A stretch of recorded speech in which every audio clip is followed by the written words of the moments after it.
Mon grand-père avait un proverbe pour ça, il disait c'est le pied et non la bouche qui trace le chemin de la parenté et de l'amitié. C'est-à-dire, si tu veux vraiment avoir un contact, lève-toi, va aller voir ta grand-mère, ta mère, tes amis, jase avec eux, c'est le pied, pas juste le téléphone. Mais le téléphone, on l'a inventé pour dire, vous n'avez pas besoin de vous déplacer, tu l'appelles, puis c'est comme s'il était à côté de toi. Après ça, ils ont dit, ok, tant qu'à faire, on fait un écran là-dedans, pas besoin d'aller à la télé, tu peux regarder ça là. Après ça, ils ont dit, ok, pourquoi voir des gens? On va vous créer des familles, ta famille Facebook, ta communauté est là, donc tu interagis avec tout le monde sans les voir. Et ça, c'était physiquement, ils nous ont eu comme ça. Bouge plus. Isole-toi et bouge plus. C'est le principe. Les lions veulent attraper un zèbre et les zèbres sont en méchant groupe. Qu'est-ce qu'ils font? Ils finissent par en isoler. Hein. Parce que quand tu es isolé de ton groupe, tu deviens vulnérable. C'est la technique des super prédateurs. Capitalisme numérique accomplit que si tu isoles les gens, tu peux leur vendre ce que tu veux. Ils ont dit, faut aussi les isoler intellectuellement. Rien de plus simple que de dire tout ça là, de penser à des choses, écrire un texte, écrire un livre. T'as pas besoin de ça. On a l'intelligence artificielle pour toi. Qu'est-ce qui va arriver à notre cerveau à long terme? Je ne suis pas en train de dire qu'il n'y a pas du positif dans l'intelligence artificielle. Je veux juste te dire que l'objectif ultime, c'est de dire isolez-vous les uns les autres, ne faites plus rien physiquement et intellectuellement, restez patate. Et nous, on va avoir le pouvoir sur votre vie. Même aller au travail, rencontrer des collègues, manger à la cafétéria, on dit c'est pas important ça. N'allez bien plus au travail. Restez chez vous, travaillez en arrière de votre ordinateur, vous prenez 5 repas par jour. Tout ce que tu veux, je te le vends. Et je te l'amène à la maison. Sors pas, par exemple. Parce que si tu sors, tu peux même te faire influencer par quelqu'un d'autre. Même si t'es pressé, on va te le faire en 45 minutes. Prends la carte express. Mais j'avais jamais vu ça sous cet angle. Non, mais si on les laisse sur cette tangente, même l'école, ils vont l'éliminer. Rassembler des gens pour enseigner. Ce qu'ils disent aux gens, vous n'avez pas besoin de dépenser dans des écoles des enseignants qui coûtent cher. Nous avons des enseignants qui n'existent pas. L'intelligence artificielle va vous générer un prof de maths et vous n'avez pas besoin d'aller à l'école. Tout est là pour que vous puissiez enseigner à vos enfants assis dans le salon avec vous. Restez chez vous.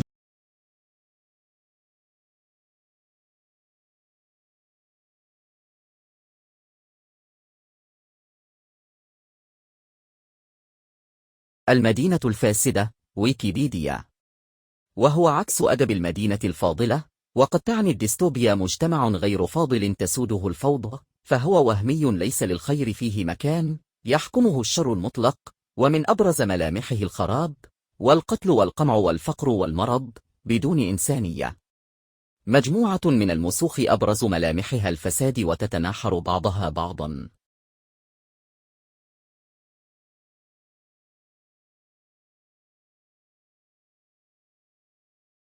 Cité corrompue.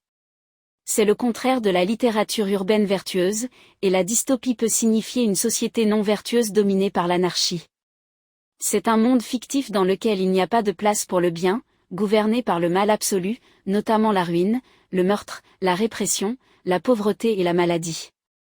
En bref, c'est un monde dans lequel l'homme est déshumanisé.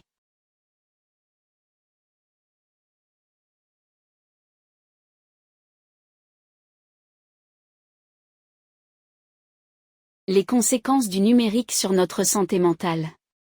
L'importance de se rassembler et de socialiser. C'est une belle métaphore. J'invite les gens à lire sur le capitalisme technologique, il y a toute une littérature qui en parle et ce depuis longtemps. Il faudrait que cette vidéo fasse le tour du monde. Comment sortir de cette dystonie qui évolue sans cesse? La technologie est capable du meilleur comme du pire.